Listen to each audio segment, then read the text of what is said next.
Over the past 10 years at Reprieve, I've seen all of our Guantánamo clients either released or cleared for release. I've seen nearly 200 prisoners who are on death row in Malawi released back into their homes. And I've watched execution rates in the US drop to their lowest level in decades.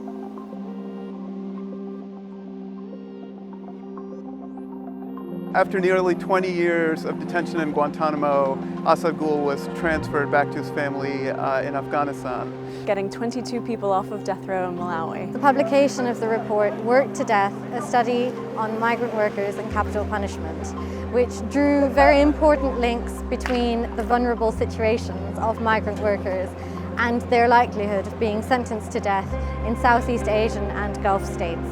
After the horrific mass execution in March in Saudi Arabia, where 81 people were executed, Reprieve worked to brief parliamentarians and get an urgent question on the floor of the House of Commons. Getting medical treatment for our client Adel al-Mandari after he was severely injured from a drone strike in 2018. Working with our incredible team at Reprieve to bring execution rates in the United States down to historic lows. Every time Saudi Arabia repeats the lie that it has stopped sentencing children to death, we have been there to expose that as a PR stunt and tell the world through major media outlets that it's not true.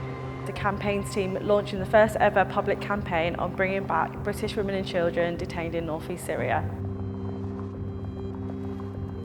When we heard the news that the president of Malawi has commuted 22 death sentences to life. The birth of my daughter, human rights work is not just a job, but it's important that I make the world a better place for my daughter.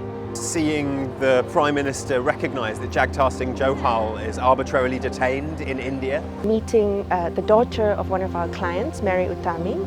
Mary is an Indonesian migrant worker who was a victim of trafficking and was sentenced to death for drug offences and has been on death row now for over 2 decades. I was finally able to meet a really amazing woman who's called Jude Tebbett. Jude is a woman who was kidnapped and held in solitary confinement in Somalia for 6 months back in 2011. And she lost her husband in the attack.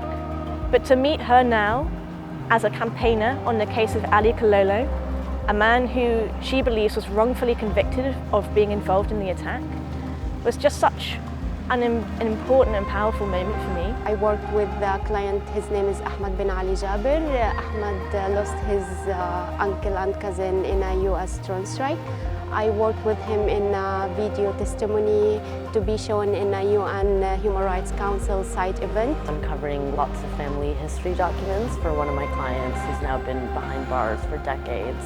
When Asad Gul was released from Guantánamo in June, after 15 years without charge or trial, being able to go back to our funders who made that work possible was just amazing. We can only do our work because of you. We are so incredibly grateful to everybody who chooses to support Reprieve. By doing so, you mean that our incredible lawyers, campaigners and investigators can continue their work in saving lives. To our incredible funders and supporters, thank you so much for your support. We couldn't do any of this work without you.